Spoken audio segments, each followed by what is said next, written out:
Good morning, and to everybody, especially students, which includes everyone. आज मैं हमेशा एक चीज़ सोचता रहता हूँ कि this world is full of good people. ये दुनिया बहुत अच्छे लोगों से भरी पड़ी है। हमेशा मेरे मन में ये रहता है कि जब भी हम सोचते हैं, लोग कहते हैं ज़माना ख़राब हो गया है, दुनिया में ऐसा हो रहा है, कुछ चीज़ें नेगेटिव सामने लाई जाती हैं, तो मेरे अंदर से भी आवाज़ आती है कि नहीं, there could be few people who are not good, who are not able to do good, but ये दुनिया बहुत अच्छे अच्छे लोगों से भरी हुई है।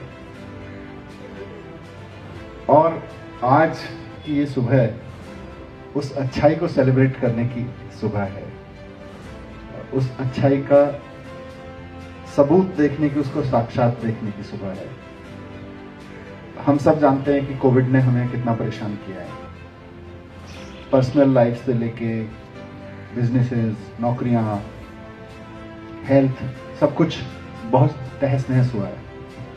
और उस तहस नहस के बीच में हम सब की जो पढ़ाई है वो सबसे ज़्यादा बिगड़ी है। नौकरियां गई, स्कूल बंद हुए, घर में बहुत बच्चों की आर्थिक स्थिति नहीं है। सिर्फ गवर्नमेंट स्कूल में नहीं, प्राइवेट स्कूल में भी बहुत सारे बच्चे हैं जिनके पेरेंट्स के पास में बमुश्किल फीस देने के पैसे भी नहीं है। वैसे में अचानक ये आफत आ गई कि भाई अब स्कूल नहीं खुलेंगे और घर पे पढ़ना पड़ेगा। तो सबसे पहली चुनौती तो हमारे टीचर्स के सामने ही थी, क्योंकि इनकी जो ट्रेनिंग हुई है वो ट्रेनिंग हुई है अच्छा पढ़ाने के लिए। जब सामने बच्चे 50 बच्चे 40 बच्चे क्लासरूम में बैठे हों तो अच्छा कैसे पढ़ाया जाए, उनकी ट्रेनिंग हुई है, उन्होंने पढ़ाई भी उसी की है, उनका पूरा एक्सपीरियंस भी उसी का है। लेकिन एक दौर ऐसा आएगा कि बच्चे क्लासरूम में नहीं आएंगे और घर पे बैठे बच्चों को ही पढ़ाना पड़ेगा, इसकी कभी कोई ट्रेनिंग नहीं हुई।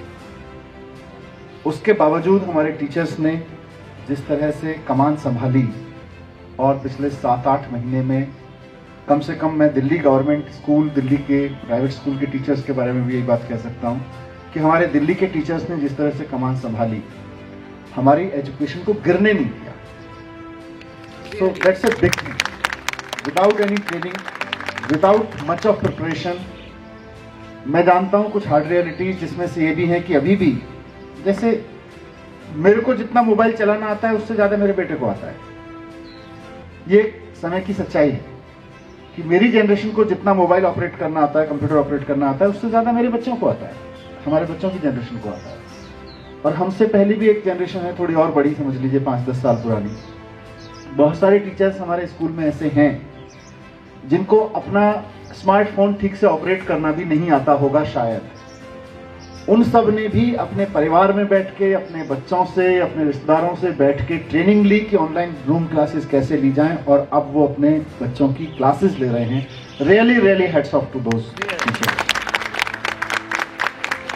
पर उसमें सबसे बड़ा चैलेंज हमारे सामने ये था कि अब बच्चे घर पे बैठे हैं तो पेरेंट्स के पास तो पैसा नहीं है कि अपने बच्चों को क्लास अटेंड करने के लिए एक फ़ोन दे दें। और जिनके घर में 2 बच्चे हैं, 3 बच्चे हैं, तो वहाँ 2 बच्चे, 2 फ़ोन, 3 फ़ोन चाहिए।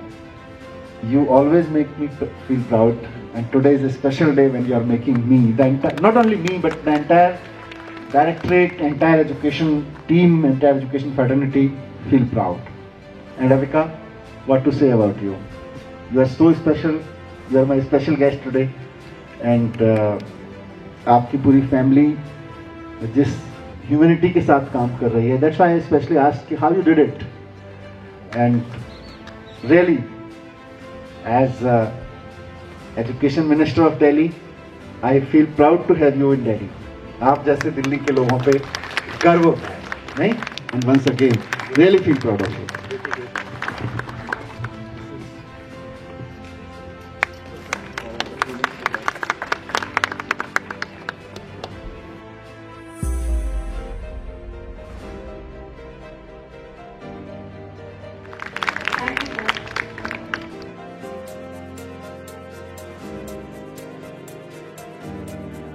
Project Empathy was a small idea that I came up with while talking to my Bua, who is the vice principal at the school.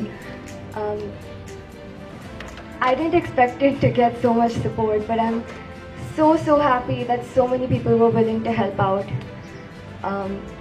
I'm a grade 10 student studying at the Shriram School Aravali, and so I know we have very little time left to prepare for our board exams. So I really hope that these phones will help you in taking your online classes so that you all can do really well in these exams. I just want to wish all of you the best of luck, and thank you. How you did it? कैसे किया?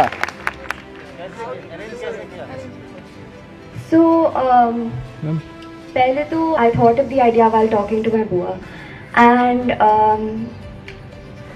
I first brought this up to my parents and I asked them how to go about this because it's a really huge sum of money. So my parents helped start me off with 12 phones, and then they helped me circulate a message among friends and family and other people who were interested, and together all of us were able to collect 108 phones, which is a huge number, and I'm so grateful that it was possible.